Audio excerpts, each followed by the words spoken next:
আমরা এই পর্বে দেখতে পাই রানী ভবানী রামকান্তকে খুঁজতে খুঁজতে রাজবাড়ির পিছনের সুন্দর একটি জলাধারের কাছে এসে পৌঁছায়। তারপর সে বলতে লাগে, এমন সুন্দর জায়গা, তাও আবার রাজবাড়ির এত কাছে। আসলে আসার সময় পালকি করে এসেছিলাম তো, তাই বুঝতে পারিনি। হে মা ভবানী, সত্যি তোমার কি সুন্দর লীলা। এত সুন্দর একটা জায়গা তুমি পৃথিবীর বুকে তৈরি করেছো, দেখলে চোখ জুড়িয়ে যায় আর প্রাণেও শান্তি মেলে। তখনই যুবরাজ উপস্থিত হয় সেই স্থানে। হঠাৎ রানীর মুখটি চেপে ধরে পিছন থেকে এবং বলে, একদম চিৎকার করবে না। এত রাতে নির্জনে নদীর তীরে নাটোরের রাজধানী কি করছে? তারপর রানী বলছে, আপনি কি মহলে থাকার মতো অবস্থায় রেখেছেন আমায়? আজকের মতো একটা বিশেষ রাতে, তাছাড়া যা যা ঘটে গেছে, এরপর আমাকে কোন মুখে একথা শুধোচ্ছেন যুবরাজ? রানীর কি মহলে থাকতে ইচ্ছে করে না? আপনার অনিবার্য কাজের সমাধান হয়েছে, যার জন্য আপনাকে এই রাতেও বাইরে যেতে হয়েছে। এবার বলুন, কোথায় গিয়েছিলেন? যুবরাজ বলছে, তারপর তুমি আমায় প্রশ্ন করছো?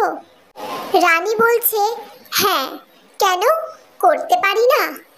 রানী বলছে, আপনি আমায় প্রশ্ন করতে পারেন কখন কি করতে হবে, কখন মহল থেকে বেরোনো উচিত নয়, কখন কোন স্থানে কি কথা বলতে হবে, আর আমি একটা প্রশ্ন করতে পারি না? এবার বলুন, কোথায় গিয়েছিলেন? তখন যুবরাজ মনে মনে ভাবে, এবার কি বলবো ভবানী আপনাকে? সত্যিটা কি বলতে পারবো? এ সত্যির যে অনেক ভার, আপনার মতো এই সহজ সরল মনে কি নিতে পারবেন? পুটির মতো এত বড় একটা সত্যি, সেই ছোটবেলার সত্যি। তারপর দেখা যায় গাছের পিছন থেকে পুরোহিত পণ্ডিত বলছে, এই তো রাজরানী আর যুবরাজ এখানেই আছে। কিন্তু তাতে শেষমেশ ছোট কুমারেরই লাভ হলো। সাপুড়েকে এত কাঠখড় পুড়িয়ে ফুলশয্যার রাতে সাপ নিয়ে যাওয়ার থেকে এই জঙ্গলে কাল নাগিনীর কামড়ে যুবরাজের মৃত্যু হলে কেউ বুঝতেও পারবে না। যাই যাই, খবরটা যথাস্থানে গিয়ে দিই বলে সে ওখান থেকে চলে যায়। তারপর দেবীপ্রসাদ পরিকল্পনা করে বাকিদের সাথে সেই সাপটিকে বাগানে যুবরাজের পায়ের কাছে ছেড়ে দেওয়ার জন্য। তারপর দেখা যায় যুবরাজ রানীকে ছোটবেলার সব কথা বলতে লাগে। আমি চৌগ্রাম জন্মেছি, যুবরাজ বলে। সেখানকার জীবন অনেক আলাদা, এই নাটোরের নিয়ম নীতি থেকে অনেক দূরে বেড়ে ওঠা আমার।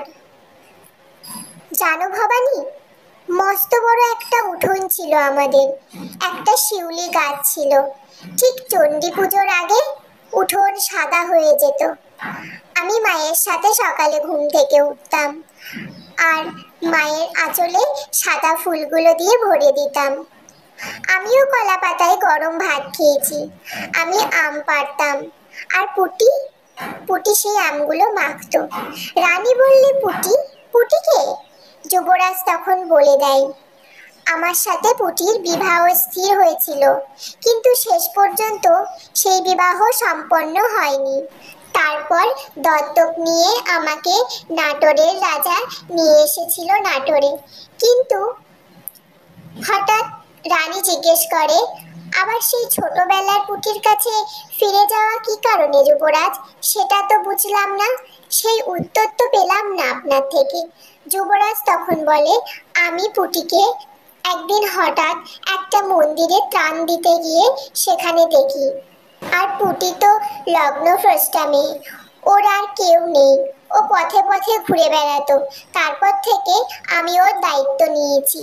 আমি পারিনি ভবানী সেই ছেলেবেলার পুটিকে দূরে সরিয়ে রাখতে। রাজবাড়ির কেউ পুটির খবর জানে না, তুমি জানলে এই প্রথম।